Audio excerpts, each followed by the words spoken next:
Hello everybody, this is Thursday, May 14th. Today we are going to be talking about GTII and we are going to be talking about Aurora Cannabis, ACB ticker.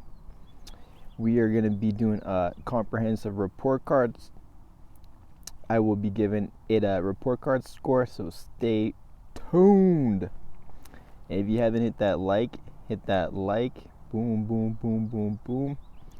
I created this report card thing. I think it's very valuable for new and even intermediate cannabis investors to understand what's going on in these companies.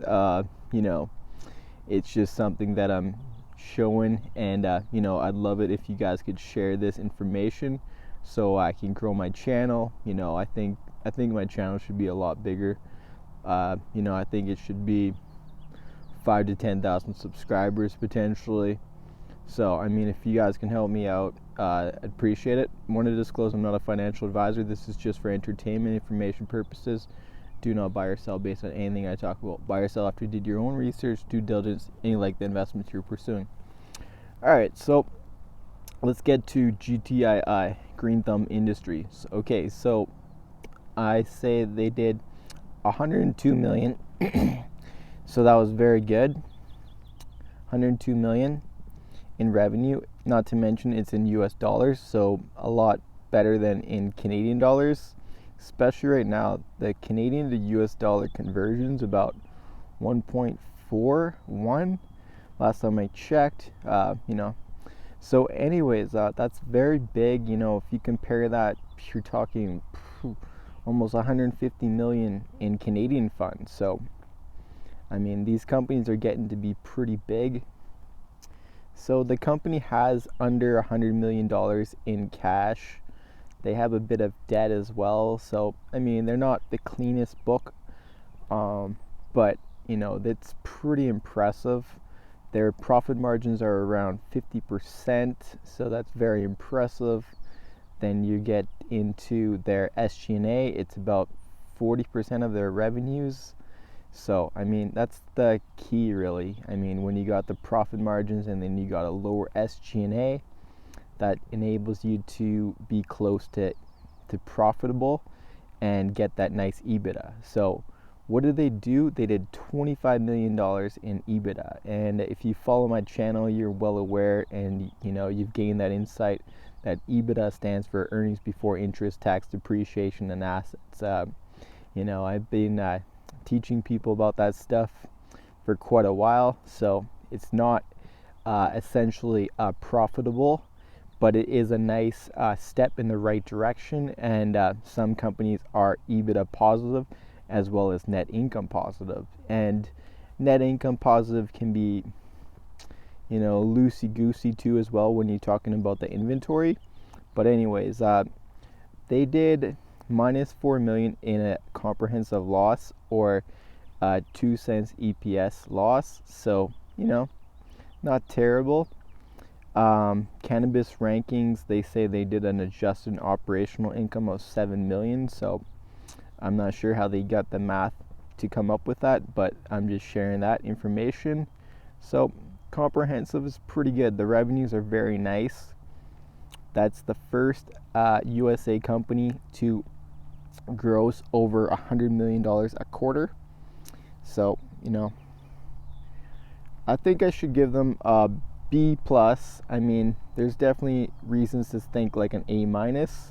So, I guess you can argue an A- too, but the fact that there's also like a little bit of a loss doesn't make me as psyched. But there's definitely arguments that they're definitely A-.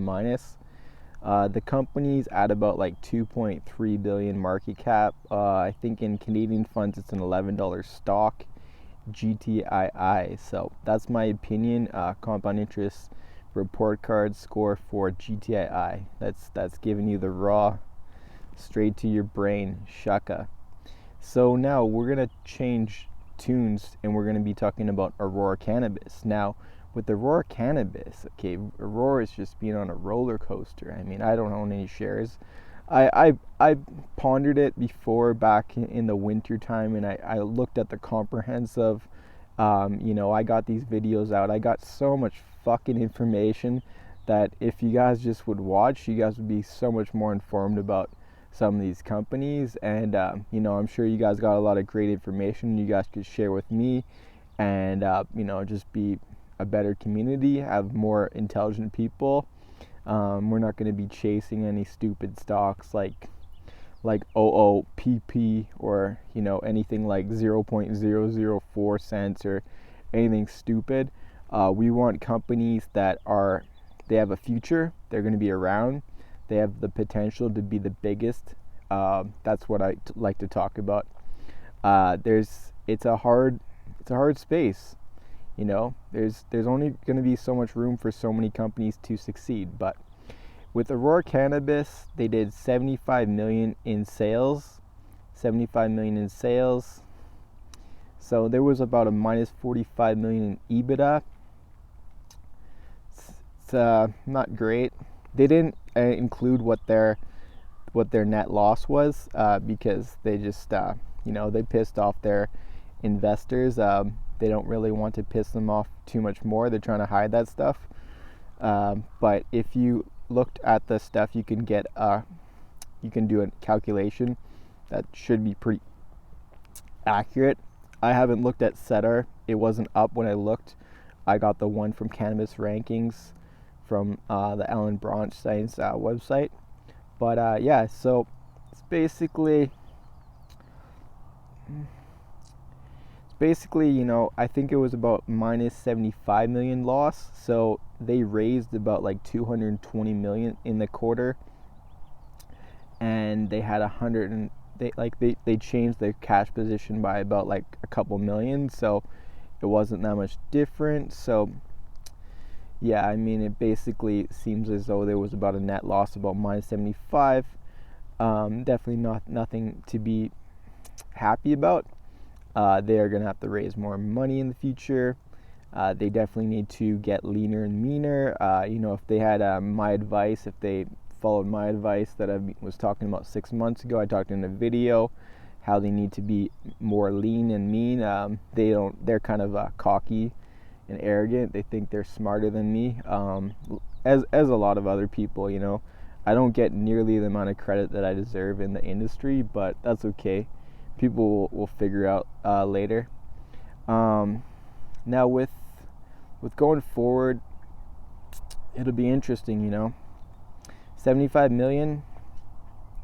What's good about them is they did 4 million in international sales, so they got some of their Europe sales back. They didn't have some of that last quarter because they were suspended from Germany, but that is what it is. I got to give them a C minus, to be honest. I'm just not very happy. I don't own the company, but minus 75 million. You do this reverse split. Everything's it's not very good. But what I will say is they did do more sales than last quarter. Last sales was about 55 million, so they upped it about 20 million. So that's some semi-impressive. I think it was from maybe January to April. Those were the months of sales. So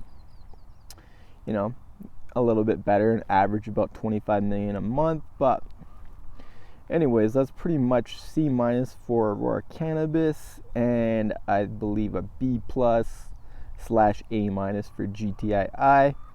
That's Compound Interest Stock Guide, getting you the raw information, blunt to the core, giving you the straight data, just comprehensive stuff. I've been here for over 2 years, giving you great information. If you haven't subscribed.